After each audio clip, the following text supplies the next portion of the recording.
Given the recent performance of Alpine in the last World Endurance Championship race at Spa, it is safe to say that Mick Schumacher has a real opportunity this year to win Le Mans, something his illustrious father failed to do.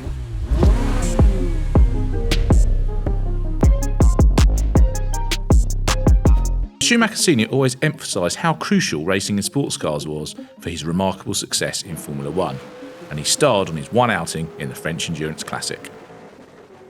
At the start of 1991, Schumacher was a rising talent. He was the reigning German Formula 3 champion, had won the prestigious Macau Grand Prix, and had contested 3 races in the World Sports Prototype Championship, equivalent to today's WEC, for the Sauber Mercedes Group C squad. Schumacher had been part of the 1990 Mercedes junior team, in which he took it in turns with Austrian Karl Wendlinger and fellow German Heinz-Harald Frentzen to share the second C11 with the experienced Jochen Mass. Schumacher scored 2 seconds and a victory in the Mexico City finale and, along with Wendlinger, became a full-time member of the Silver Arrows for 1991. Sports car rules were changing, with the previous dominant 5-litre turbocharged V8 C11 being forced to carry extra weight as it was gradually replaced by the 3.5-litre naturally aspirated flat 12 C291. While veterans Mass and Jean-Louis Schlesser contested the first half of the campaign in the C11, Schumacher and Wendlinger were in the C291 from the start. The new Mercedes was unreliable, largely due to severe engine issues, and when it was running, it was utterly outpaced by Jaguar's brilliant XJR14. That car, which would take both the drivers' and team's titles that year, was designed by Ross Brawn, a man who would later be a crucial part of Schumacher's enormous F1 success with both Benetton and Ferrari. But at the 1991 Le Mans 24 Hours, the new 3.5-litre machines were not expected to last. The Tom Walkinshaw Racing Jaguar team resorted to its venerable V12 XJR12, while Sauber Mercedes entered 3 C11s. This was the first and last time the legendary C11 had a chance to win Le Mans. The team had withdrawn from the 1990 24 Hours after lots of controversy and the removal of the race from the championship calendar, leaving Jaguar to score a 1-2. Given its domination elsewhere in 1990, the C11 was one of the favourites for the 1991 Le Mans, with Schumacher sharing the number 31 car with Wendlinger and fellow youngster Fritz Kreutzpointner. All 3 were Le Mans rookies, and Wendlinger qualified their machine 4th fastest, while reigning world champion Schlesser went quickest in the number 1 Sauber Mercedes. The new 3.5-litre cars that did appear, led by Peugeot's 905, were allowed to start from the front, irrespective of qualifying times. That meant the Silver Arrows actually lined up 11th, 12th and 13th, but took little time in establishing their supremacy in the race. The Peugeot team, run by Schumacher's future Ferrari boss Jean Todt, suffered an early pit fire and was soon out of contention. It took less than 3 hours for Sauber Mercedes to establish a 1-2-3, with Wendlinger and then Schumacher leading the way. Schumacher maintained the lead throughout his stint, but sports car rookie Kreutzpointner lost out to Schlesser early on Saturday evening. The number 31 car nevertheless remained in contention for the lead until Wendlinger spun at the Dunlop chicane on cold tyres and hit the tyre wall. He made it back to the pits, but the car lost around 6 minutes and fell to 9th. While the Schlesser, Mass, Allen Ferté Mercedes continued to lead from the C11 shared by Jonathan Palmer, Stanley Dickens and Kurt Thiem, Wendlinger put on a charge to make up for the lost ground. He got back up to 3rd around quarter distance and Schumacher continued the good work. It was during his rapid night stint that Schumacher recorded what would be the fastest lap of the race, 3 minutes 35.564 seconds. Not only was that 2 seconds quicker than any other car managed during the 24 hours, it was only 0.3 slower than Wendlinger's qualifying lap and was nearly 4.5 seconds quicker than the lap record from 1990, which was the first year the chicanes on the Mulsanne Straight were used. Shortly after 1 a.m, the junior C11 moved back into 2nd place. With the 3rd Sauber Mercedes soon delayed by underbody damage due to debris, the 1991 Le Mans started to look like a 2-horse race, the veterans versus the youngsters. The Jaguars, like the C11s running with extra weight due to the rules and with 7.4-litre engines, could not stand the pace and stick to their fuel allocation at the same time.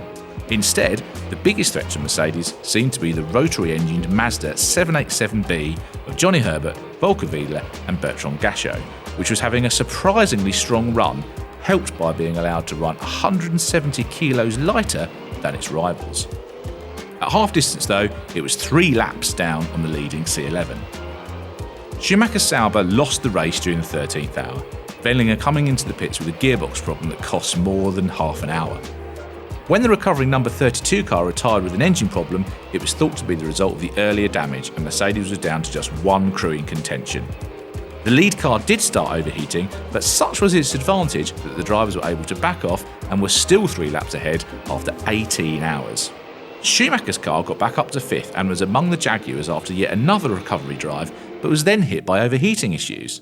A water pump drive belt was replaced and another 12 minutes was lost, giving a hint to the team as to a potential problem, but the part in question had not broken before, so Mercedes pressed on. Then, with just over 3 hours to go, and while still 3 laps ahead, the leading car's alternator support bracket fractured and Furte crawled in.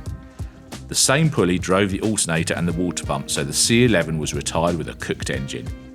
Anodising the part for no apparent reason other than it looked nicer had made it too brittle. All that meant that the Schumacher, Wendlinger, Kreutzpointner car was the only Mercedes left.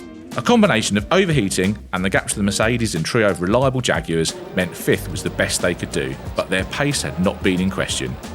They finished 7 laps down on the winning Mazda, far less than the time they had lost with the various delays. In fact, Wendlinger believed they had gone too fast. "I don't know why we did that," he said, "but we know now for next year." Sadly, there wouldn't be a next year, as Mercedes withdrew from sports car racing at the end of 1991. Schumacher would never come back either, but had left his mark with a stirring performance and a new lap record in his sole Le Mans outing. Just 2 months after the race, Schumacher got his F1 break. With Gachot in prison following an altercation with a London taxi driver, the 22-year-old was brought in to race for new F1 team Jordan at the 1991 Belgian Grand Prix.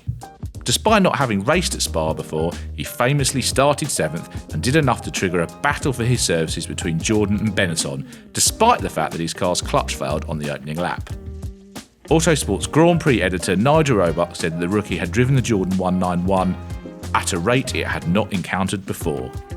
"Once in a while, you get the feeling about a new driver, an impression that this is the start of a major career," added Roebuck. "I feel it there with Schumacher." Even at this early stage, Schumacher pointed to the benefits of driving powerful sports cars on his way to F1. "Working with a big team, you get a lot of experience, you get a lot of miles," he said. "And in the racing situations, you learn also. I know cars with a lot of power. When we drove the turbo car, we had more than 700 brake horsepower, and in qualifying, nearly 900. By the time Schumacher and Wendlinger won the 1991 sports car finale at Autopolis with the improved C291, Schumacher was a Benetton F1 driver. He had started the F1 journey that would take him to 2 world titles at Benetton and another 5 with Ferrari in one of the most successful motorsport careers of all time. For a while, there was the possibility of Schumacher being called back to Mercedes should it decide to re-enter F1. The German manufacturer did that as an engine supplier to Sauber in 1993, but Schumacher would not appear in silver again until his second F1 career between 2010 and 2012, after he'd taken his 91 F1 wins and 7 titles. But even as he started racking up his F1 successes, Schumacher was still happy to give credit to his time in endurance racing for some of the skills that had made him so formidable. After sensationally finishing second in the 1994 Spanish Grand Prix despite his Benetton being stuck in 5th gear, he said, "My experience in Group C sports cars helped me because I learned a lot of ways of running differently, of changing my driving style, usually to save fuel. I use that same driving style today and it certainly helped me a lot." Michael's son Mick has had a very different career path. But if he can star at Le Mans for Alpine, it will stand as a fine reminder of Schumacher Sr.'s efforts in 1991. And just maybe he can right a family wrong and stand on the podium of the greatest endurance race in the world.